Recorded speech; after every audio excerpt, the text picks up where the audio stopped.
looking up, even when I'm down. Got my head in the clouds and my feet on the ground. I got big dreams.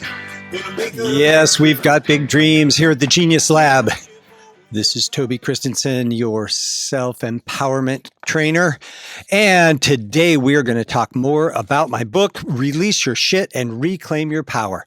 This has been such a fantastic tool to help people get out of the muck and get into a forward progressing, proactive movement in their life. And the workshops, oh my God. People's lives are radically changing, and I love it. Today, we are going to talk about 5 things. Self-esteem, the influence of the ego. Sorry about that. Blame, shame, and self-deprecation. Okay, the reason is these are some things that are very common in the Western culture that people often talk about. And when we think about self-esteem, most people, when I ask them, well, what's self-esteem? They don't really know what it is, but we talk about it a lot. If you're into psycho-cybernetics at all, they talk about you can't function higher than your level of self-esteem. It's like a glass ceiling. And a lot of times your self-esteem is out of your conscious mind. Okay. It's influenced by experiences that you've had in your life and the way that you process those experiences. And it's not always really obvious where the level of your self-esteem is. When you see people who rise to great fame or great success and then sabotage themselves, pull the rug right under themselves, completely fuck themselves over, there's an example of someone who has exceeded their self-esteem and they have to lower themselves back down to be in alignment with their self-esteem. It's almost like it's the default. Your self-esteem is the measurement of your default power level. Okay? So the official definition of self-esteem is confidence in one's own worth or abilities. Also thought of as self-respect. In psychology, the term self-esteem is used to describe a person's overall sense of self-worth or personal value. In other words, how much you appreciate and like yourself. Self-esteem is often seen as a personality trait, which means that it tends to be stable and enduring. Okay? So another way to look at this is we get programmed in our formative years. I mean, from birth till about 5 years old, there's a lot of shit that gets imprinted based on our family, our religious influence, and of course, our social influence, how people behave, how you're disciplined, things like that.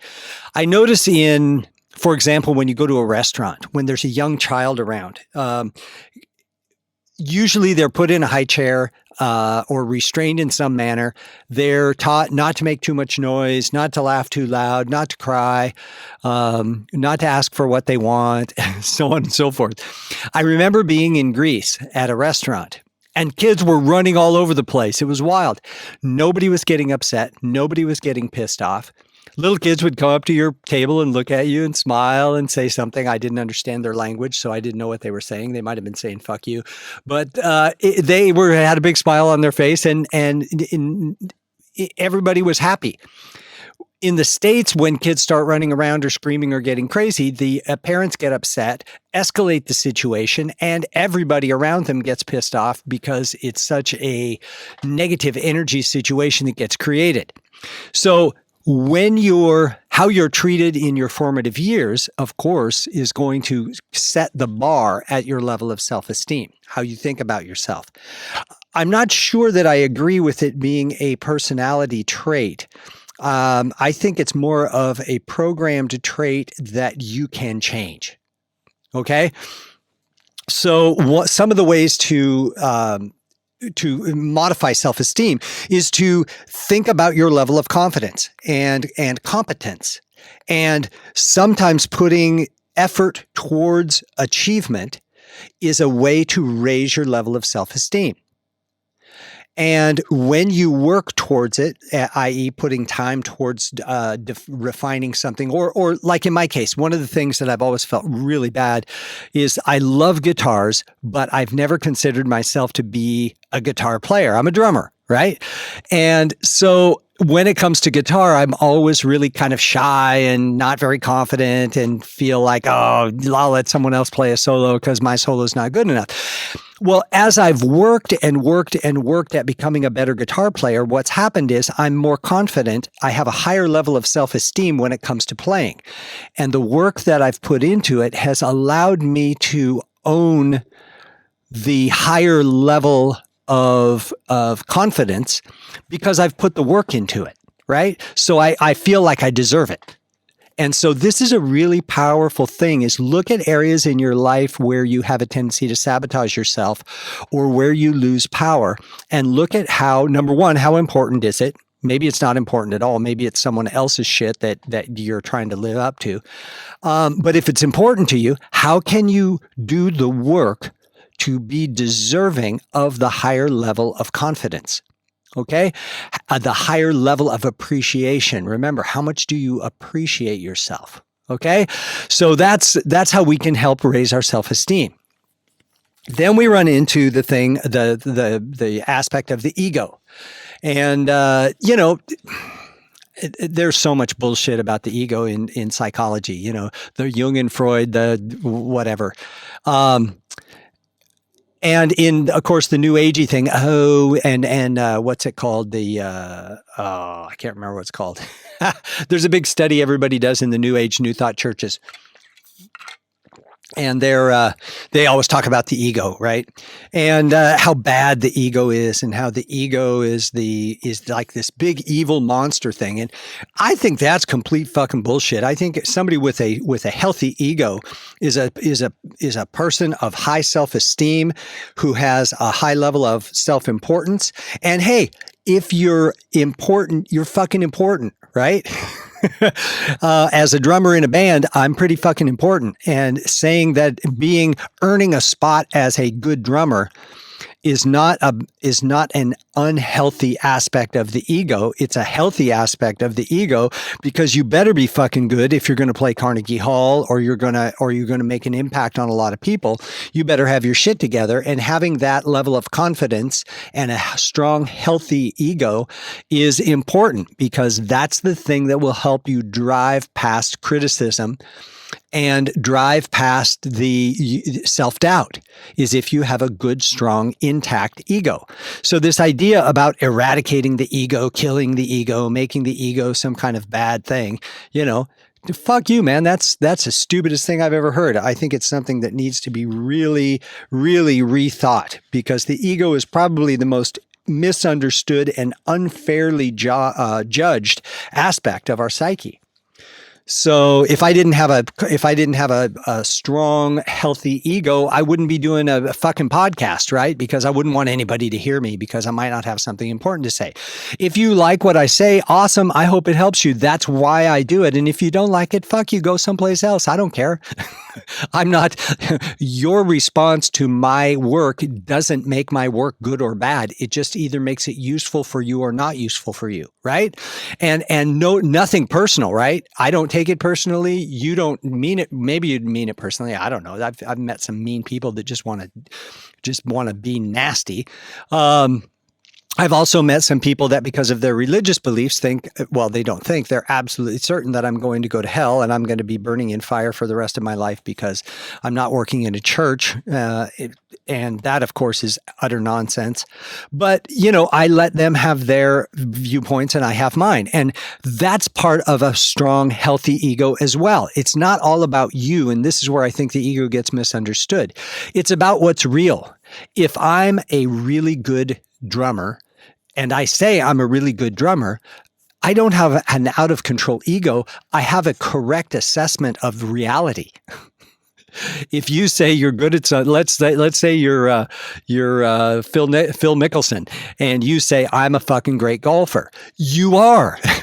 Okay, there's nothing egotistical about that. That's just fucking reality.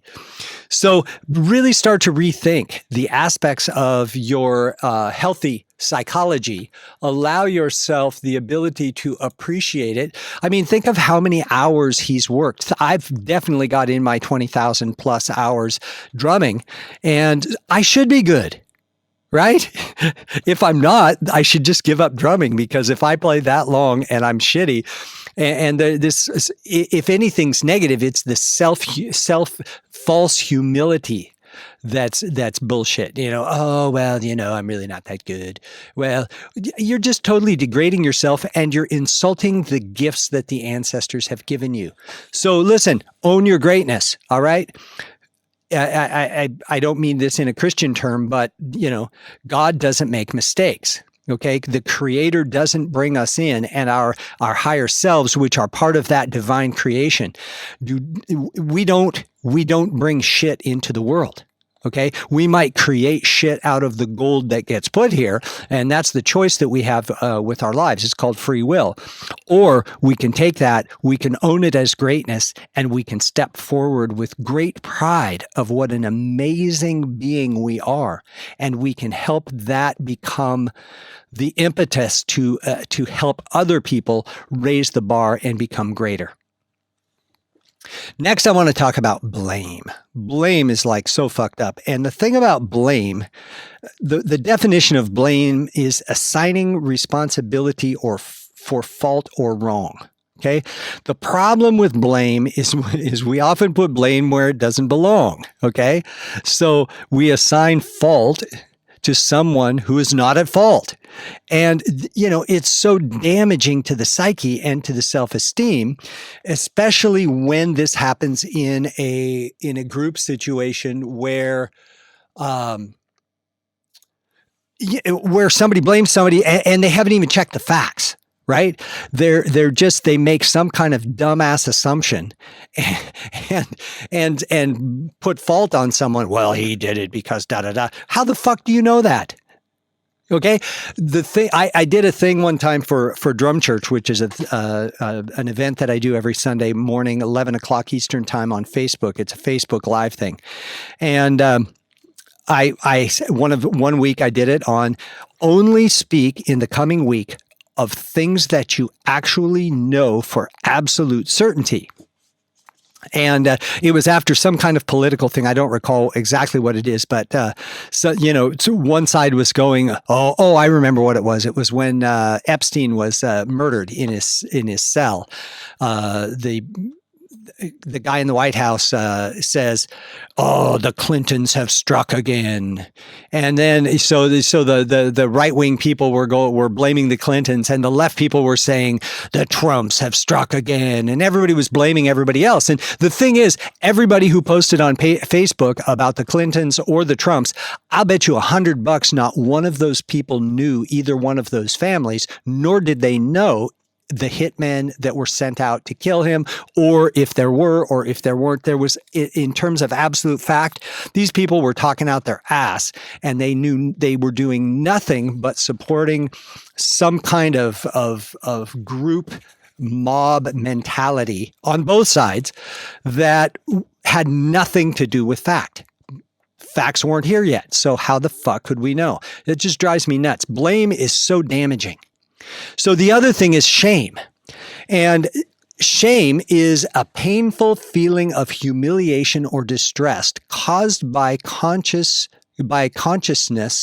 of wrong or foolish behavior. Okay? So it's when we shame somebody for wrong or foolish behavior, we're assuming that they know that it's wrong or foolish behavior. It could very well be that they have no idea. When I was over in Africa, I went to touch somebody on the shoulder with my left hand, and Malidoma, my friend, grabbed my hand and put it down and gently whispered in my ear, "Only the right hand." And in their protocol, you never reach out your left hand. You never touch anybody with your left hand. And so I didn't know that. So, I didn't get shamed. The beautiful thing about the village people is they don't shame people. They don't shame their kids. They don't shame each other. They just help everybody understand the proper protocol and the proper behavior. In the West, it seems like we're always shaming. Oh, he should know better. Should, could, shoulda, coulda, woulda. You can't shoulda.